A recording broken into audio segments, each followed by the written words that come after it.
Chapter 8. Miss Lily and Jean, would you wait up a minute, please? Cassie, you cracked? Cried Stacy. Cassie, where are you? Get back here, Cassie! Stacy's words faded into the gray stillness of the January morning as I turned deaf ears to him and hurried after Lily and Jean. Thanks for waiting up, I said when I caught up with her. She stared down at me irritably. What you want?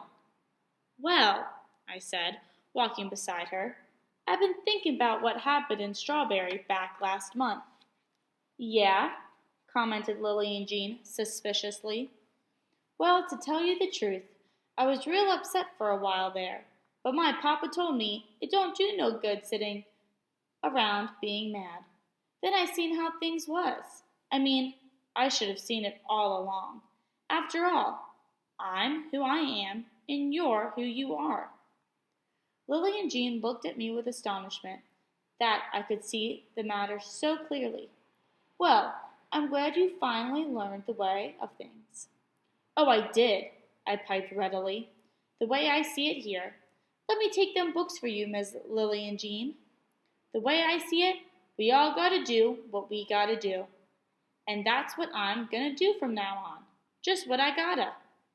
Good for you, Cassie, replied Lily and Jean enthusiastically. God'll bless you for it. You think so? Why, of course, she exclaimed. God wants all his children to do what's right. I'm glad you think so, Miss Lily and Jean. When we reached the crossroads, I waved goodbye to Lily and Jean and waited for the others. Before they reached me, Little Man exclaimed, Oh, I'm going to tell Mama, carrying that old dumb Lily and Jean's books. Cassie, what'd you do that for? Questioned Christopher John, his round face pained. Ah, shoot, laughed TJ. Old Cassie just learned she better do what's good for her if she don't want no more of Miss Sim's backhand. I clenched my fists behind me and narrowed my eyes in the Logan gaze, but managed to hold my tongue.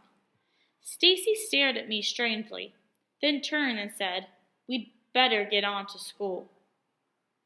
As I followed, Jeremy touched my arm timidly. Cassie, you didn't have to do that. That old Lily and Jean, she ain't worth it. I stared at Jeremy, trying to understand him, but he shied away from me and ran down the road after his sister. Mama gonna whip you good, too, said prideful little man, still fuming as we approached the school, 'cause I'm sure gonna tell it. Nah, you ain't, said Stacy. There was a shocked silence as all heads turned to him. This here thing's between Cassie and Lily and Jean, and ain't nobody tellin' nothing about this. He stared directly at TJ, caught his eye, and repeated, Nobody. Aw, man, cried TJ. It ain't none of my business. Then, after a moment's silence, he added, I got too many worries of my own to worry about Cassie, Uncle Tom, and Lily and Jean. My temper almost flew out of my mouth, but I pressed my lips tightly together, forcing it to stay inside. Them final examinations coming up in 2 weeks, man. It ain't no way I can afford to fail them things again, TJ continued. Then you won't, said Stacy. Shoot, that's what I thought last year. But your mama makes up the hardest examinations. She know how. He paused, sighed, and ventured. Bet, though, if you kind of asked her about what kind of questions... TJ, don't you come talking to me about no more cheating, cried Stacy angrily. After all that trouble I got in the last time count of you got questions, you ask Mama yourself. But you say one more word to me about them tests, I'm gonna... All right. TJ smiled and feigned apology. It's just that I'm gonna have to figure out something. I got a solution, I said, unable to resist just one bit of friendly advice. What's that? Try studying. After Uncle Hammer left on New Year's Day, Papa and I had gone into the forest, down the cow path, into the misty hollow where the trees lay fallen. For a while we stood looking again at the destruction. Then, Sitting on one of our fallen friends, we talked in quiet, respectful tones, observing the soft morning of the forest. When I had explained the whole strawberry business to Papa, he said slowly, "You know, the Bible says you're supposed to forgive these things." "Yes, sir," I agreed, waiting. "Supposed to turn the other cheek." "Yes, sir." Papa rubbed his mustache and looked up at the trees, standing like sentinels on the edge of the hollow, listening. "But the way I see it, the Bible didn't mean for you to be no fool. Now one day, maybe I can forgive John Anderson for what he done to these trees. But I ain't gonna forget it. I figure forgiving is not letting something nag at you, rotting you out. Now, if I hadn't done what I'd done, then I couldn't have forgiven myself, and that's the truth of it." I nodded gravely, and he looked down at me. "You're a lot like me, Cassie girl, but you got yourself a bad temper like your Uncle Hammer. That temper can get you in trouble." "Yes, sir. Now, this thing between you and Lily and Jean, most folks would think you should go around doing what she tell you. And maybe you should." "Papa!" "Cassie, there'll be a whole lot of things you ain't gonna want to do, but you'll have to do it in this life just so you can survive. Now, I don't like the idea of what Charlie Sims did to you no more than your Uncle Hammer. But I had to weigh the hurt of what happened to you to what could have happened if I went after him. If I've gone after Charlie Sims and given him a good thrashing like I felt like doing, the hurt to all of us would have been a whole lot more than the hurt you received. So I let it be. I don't like letting it be, but I can live with that decision." "But there are other things, Cassie, that if I'd let be, they'd eat away at me and destroy me in the end." "And it's the same with you, baby. There are things you can't back down on, things you gotta take a stand on, but it's up to you to decide what them things are. You have to demand respect in this world. Ain't nobody just gonna hand it to you. How you carry yourself, what you stand for, that's how you gain respect. But, little one, ain't nobody's respect worth more than your own. You understand that?" "Yes, sir." "Now, there ain't no sense in going around being mad. You clear your head so you can think sensibly. Then I want you to think real hard on whether or not Lily and Jean's worth taking a stand about. But keep in mind that Lily and Jean probably won't be the last white person to treat you this way." He turned toward me so that he looked me full in the face, and the seriousness of his eyes startled me. He held my chin up with the wide flat of his hard hand. "This here's an important decision, Cassie. Very important. I want you to understand that, but I think you can handle it. Now you listen to me, and you listen good. This thing, if you make the wrong decision and Charlie Sims gets involved, then I get involved and there'll be trouble." "But big trouble?" I whispered. "Like the trees?" "Don't know," said Papa, "but it could be bad." I pondered his words.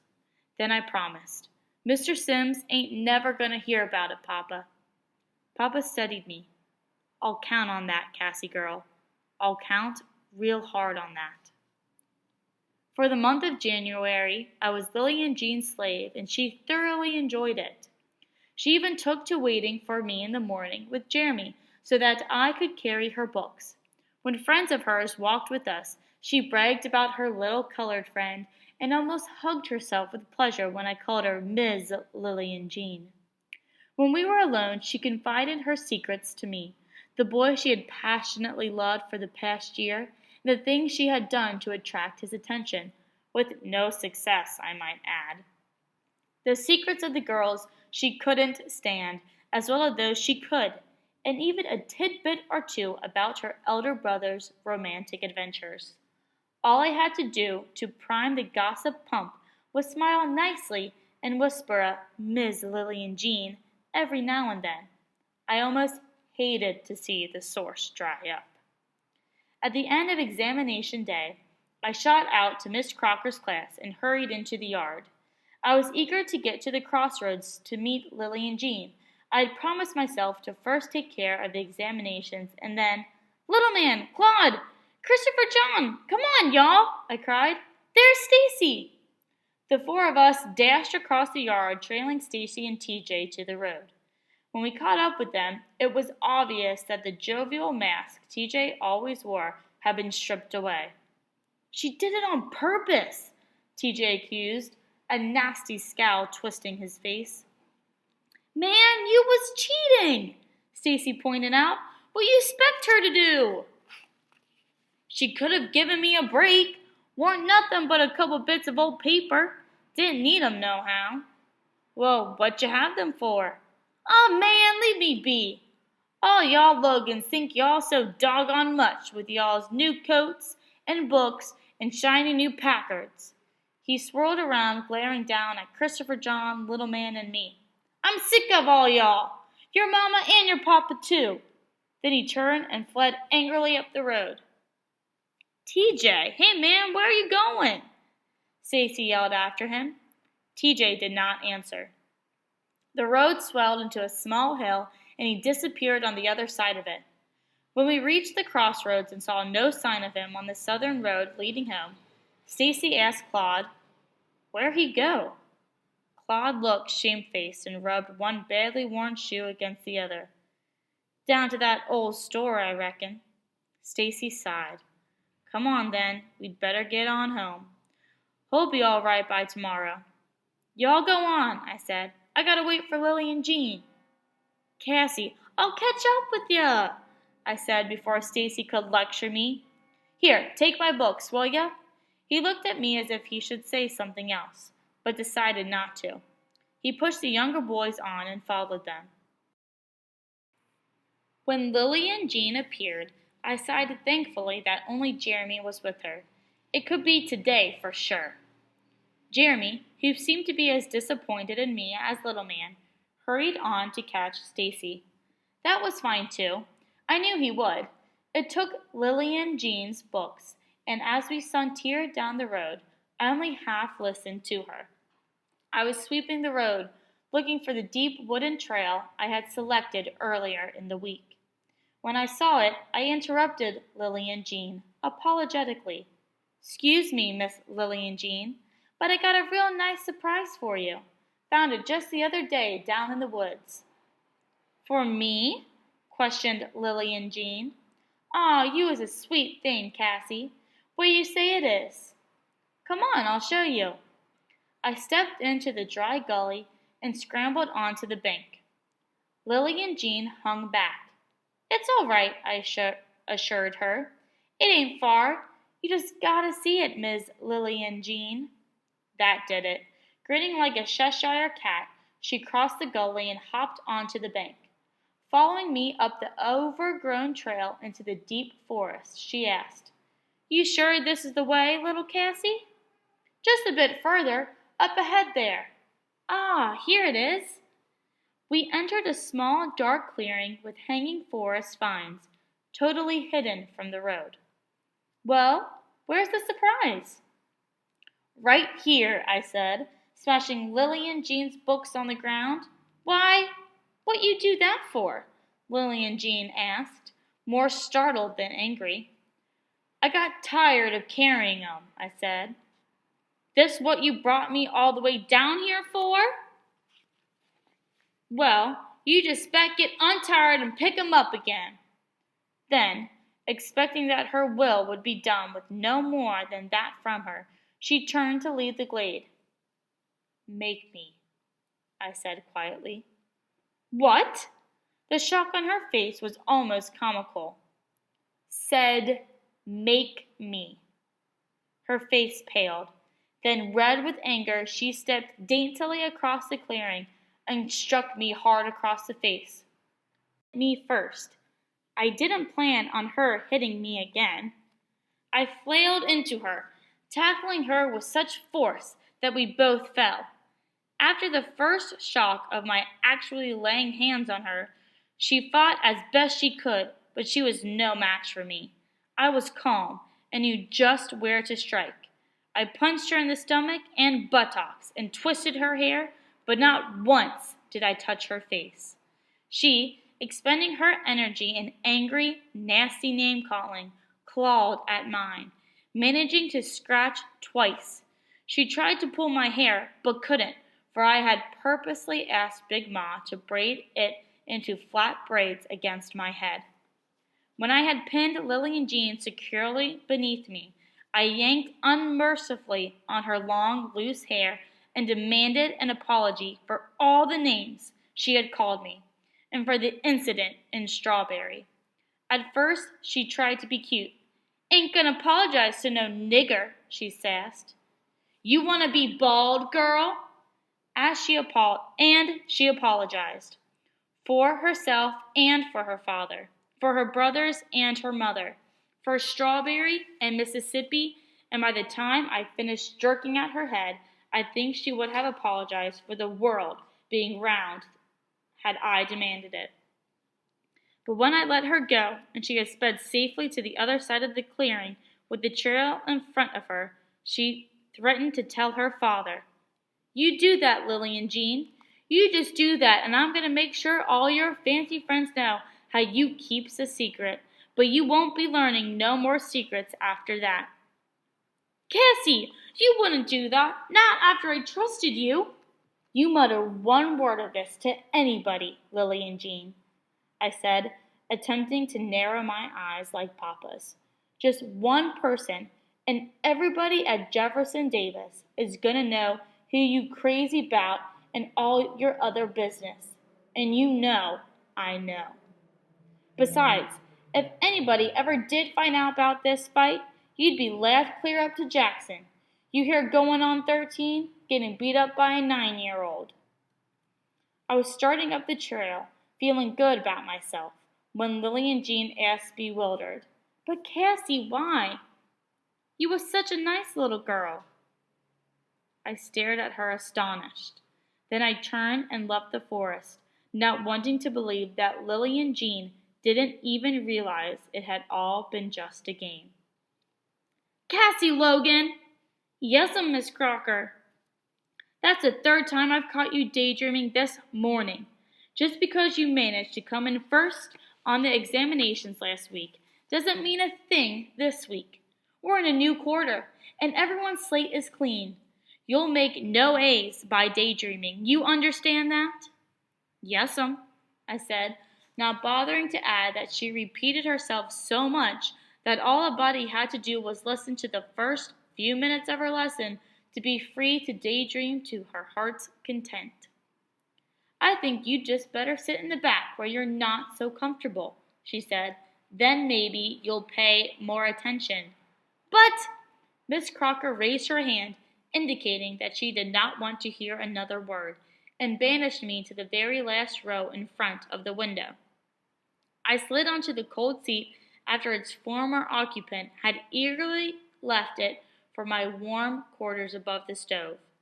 As soon as Miss Crocker turned away, I mumbled a few indignant phrases, then hugged my Christmas sweater to me. I tried to pay attention to Miss Crocker, but the cold creeping under the windowsill made it impossible. Unable to bear the draft, I decided to line the sill with paper from my notebook. I ripped out the paper, then turned to the window. As I did, a man passed under it and disappeared. The man was Caleb Wallace. I raised my hand. Miss Crocker, may I be excused, please, ma'am? I gotta, well, you know." As soon as I had escaped Miss Crocker, I dashed to the front of the building. Caleb Wallace was standing in front of the 7th grade class building talking to Mr. Welliver and 2 white men whom I couldn't make out from where I stood. When the men entered the building, I turned and sped to the rear and carefully climbed onto the woodpile stacked behind it. I peeked cautiously through a broken window into Mama's classroom. The men were just entering, Caleb Wallace first, followed by a man I didn't know, and Mr. Harlan Granger. Mama seemed startled to see the men, but when Mr. Granger said, "Been hearing about your teaching, Mary, so as members of the school board, we thought we'd come by and learn something," She merely nodded and went on with her lesson. Mr. Welliver left the room, returning shortly with 3 folding chairs for the visitors. He himself remained standing. Mama was in the middle of history, and I knew that was bad. I could tell Stacy knew it too. He sat tense near the back of the room, his lips very tight, his eyes on the men. But Mama did not flinch. She always started her history class the first thing in the morning when the students were most alert, and I knew that the hour was not yet up. To make matters worse, her lesson for the day was slavery. She spoke on the cruelty of it, of the rich economic cycle it generated as slaves produced the raw products for the factories of the North and Europe, how the country profited and grew from the free labor of a people still not free. Before she had finished, Mr. Granger picked up a student's book, flipped it open to the pasted over front cover, and pursed his lips. "Thought these books belonged to the county," he said, interrupting her. Mama glanced over at him, but did not reply. Mr. Granger turned the pages, stopped, and read something. "I don't see all them things you're teaching in here." "That's because they're not in there," Mama said. "Well, if it ain't in here, then you got no right teaching it. This book's approved by the Board of Education, and you're expected to teach what's in it." "I can't do that." "And why not?" Mama, her back straight and her eyes fixed on the men, answered, "Because all that's in the book isn't true." Mr. Granger stood. He laid the book back on the student's desk and headed for the door. The other board member and Caleb Wallace followed. At the door, Mr. Granger stopped and pointed at Mama. "You must be some kind of smart, Mary, to know more than the fellow who wrote that book. Smarter than the school board, too, I reckon." Mama remained silent, and Mr. Welliver gave her no support. "In fact," Mr. Granger continued, putting on his hat, "you so smart, I expect you'd best just forget about teaching altogether. Then that-a-way, you'll have plenty of time to write your own book." With that, he turned his back on her, glanced at Mr. Welliver to make sure his meaning was clear, and left with the others behind him. We waited for Mama after school was out. Stacy had sent TJ and Claude on, and the 4 of us, silent and patient, were sitting on the steps when Mama emerged. She smiled down at us, seemingly not surprised that we were there. I looked up at her, but I couldn't speak. I had never really thought much about Mama's teaching before. That was just a part of her being Mama. But now that she could not teach, I felt resentful and angry, and I hated Mr. Granger. "You all know?" she asked. We nodded as she slowly descended the stairs. Stacy took one handle of her heavy black satchel, and I took the other. Christopher John and Little Man each took one of her hands, and we started across the lawn. "Mama," said Christopher John when we reached the road, "can't you ever teach no more?" Mama did not answer immediately. When she did, her voice was muffled. "Somewhere else, maybe, but not here. At least not for a while." "But how's come, Mama?" demanded Little Man. "How's come?" Mama bit into her lower lip and gazed at the road. "Because, baby," she said finally, "I taught things some folks just didn't want to hear." When we reached home, Papa and Mr. Morrison were both in the kitchen with Big Ma drinking coffee. As we entered, Papa searched our faces. His eyes settled on Mama. The pain was in her face. "What's wrong?" he asked. Mama sat down beside him. She pushed back a strand of hair that had worked its way free of the chignon, but it fell back into her face again, and she left it there. "I got fired." Big Ma put down her cup weakly without a word. Papa reached out and touched Mama. She said, "Harlan Granger came to the school with Caleb Wallace and one of the school board members. Somebody had told them about those books I'd pasted over, but that was only an excuse. They're just getting at us any way they can because of shopping in Vicksburg. Her voice cracked. What do we do, David? We needed that job. Papa gently pushed the stray hair back over her ear. We'll get by. Plant more cotton, maybe, but we'll get by. There was quiet reassurance in his voice. Mama nodded and stood. Where you going, child? Big Ma asked. Outside. I want to walk for a bit. Christopher John, Little Man, and I turned to follow her, but Papa called us back. Leave your mama be, he said. As we watched her slowly cross the backyard to the barren garden and head toward the south pasture, Mr. Morrison said, You know, with you here, Mr. Logan, you got no need for me. Maybe there's work to be had around here. Maybe I could get something, help you out. Papa stared across at Mr. Morrison. There's no call for you to do that, he said. I'm not paying you anything as it is. Mr. Morrison said softly, I got me a nice house to live in. The best cooking a man could want. For the first time in a long time, I got me a family.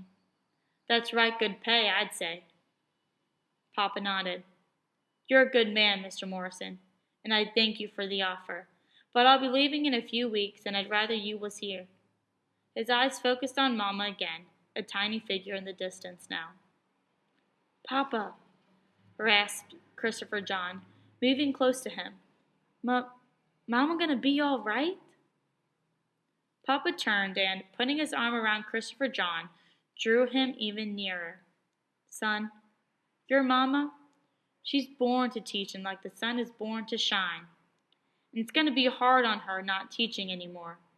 It's gonna be real hard, 'cause ever since she was a wee bitty girl down in the Delta, she wanted to be a teacher. And Grandpa wanted her to be one too, didn't he, Papa? Said Christopher John. Papa nodded. Your mama was his baby child, and every penny he'd get his hands on, he'd put it aside for her schooling. And that wasn't easy for him either, 'cause he was a tenant farmer, and he didn't see much cash money. But he'd promised your grandmama, before she died, to see that your mama got an education. And when your mama come high school age, he sent her up to Jackson to school, then on to teacher training school. It was just 'cause he died her last year of schooling that she come on up here to teach instead of going back to the Delta. And y'all got married, and she ain't gone back down there no more, interjected Little Man. Papa smiled faintly at Little Man and stood up. That's right, son. She was too smart and pretty to let get away. He stooped and looked out the window again, then back at us. She's a strong, fine woman, your mama, and this thing won't keep her down, but it's hurt her bad. So I want y'all to be extra thoughtful for the next few days. And remember what I told you, you hear? Yes, sir, Papa, we answered. Papa left us then and went into the back porch. There he leaned against the porch pillar for several minutes, staring out toward the pasture. But after a while, he stepped into the yard and crossed the garden to join Mama. Willie Wiggins at recess the next day? Little Willie nodded morosely and answered, Heard it myself. Clarence, too, was standing right upside him at the store when he told Mr. Caleb, come talking about how Miss Logan failed him on purpose, and then said she wasn't a good teacher and that she, the one, stopped everybody from coming up to the store. Said she was even destroying school property, talking about them books, you know. Who's gonna take him? I cried.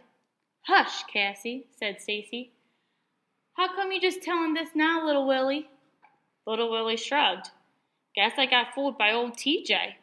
Clarence and me, we told him we was gonna tell it soon as we left the store. But TJ asked us not to do it. Said he was going right back and tell them it wasn't nothing but a joke, what he said. And he went back, too, and I thought nothing was going to come of it. He hesitated, and then confessed. Didn't say nothing about it before, 'cause me and Clarence wasn't supposed to be up there ourselves.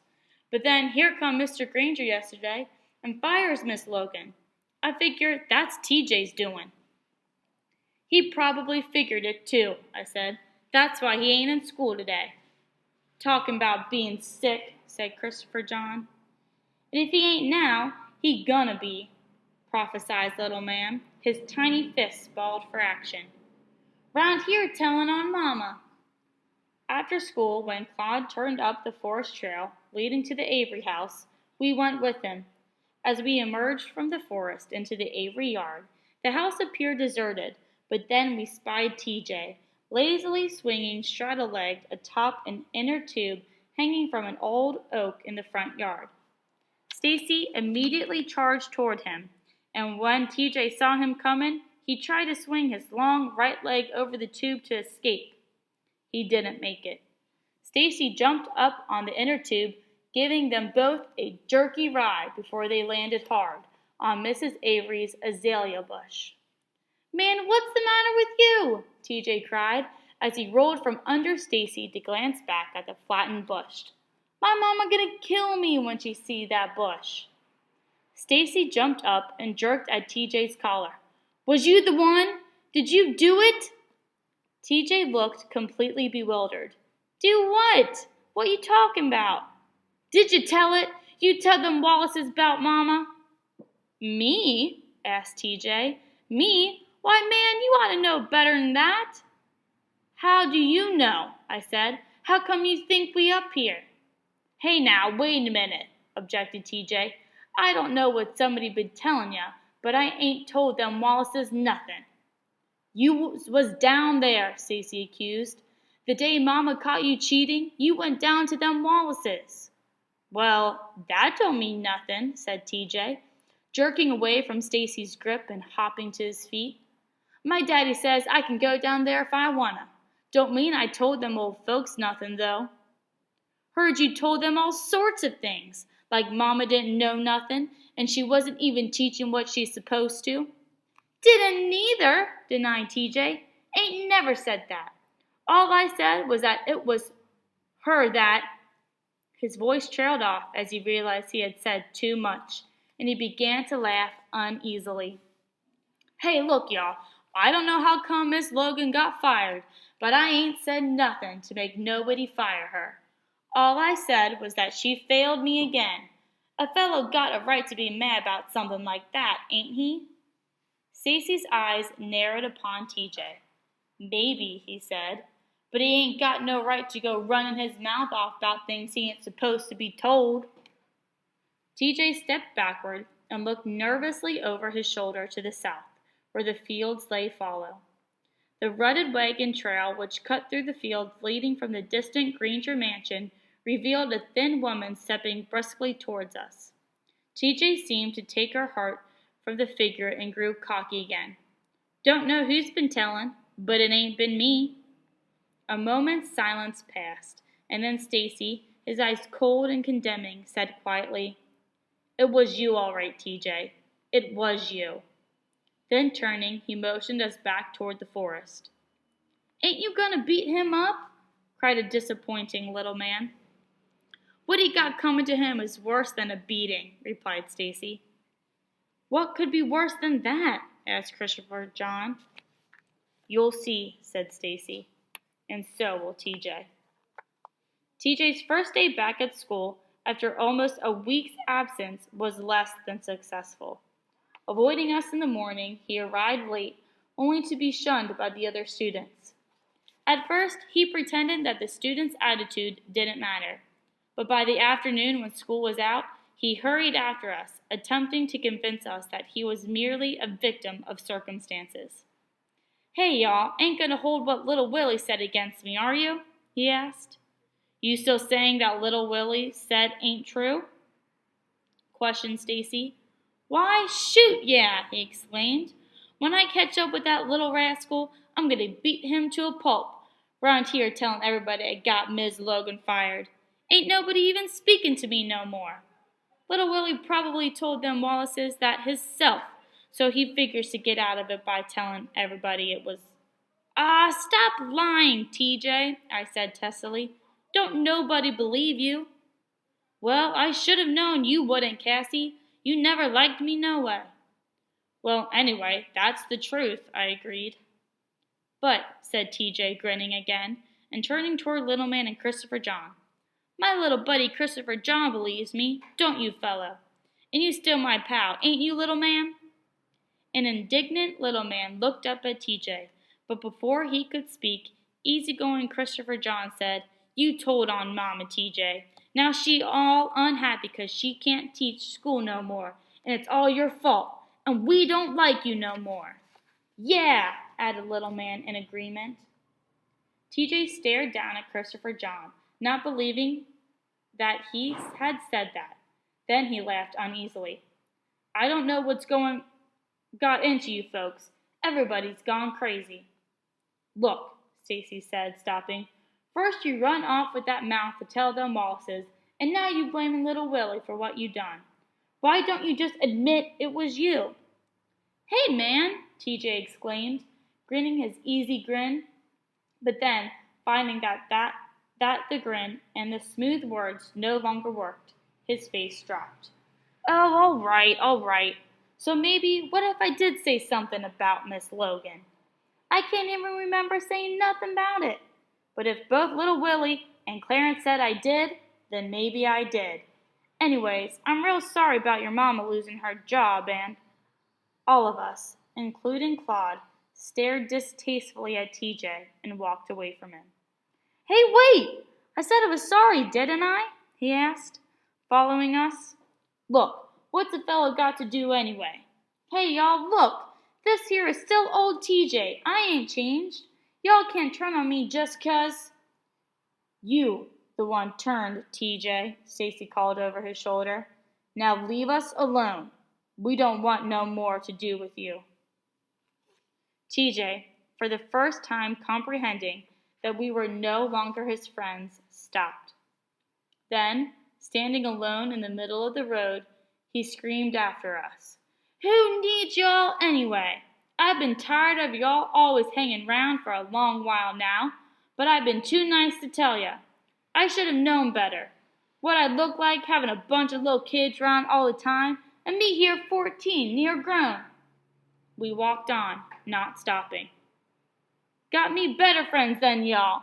They give me things and treat me like I'm a man, and they white, too." His voice faded into the wind as we left him, and we heard no more.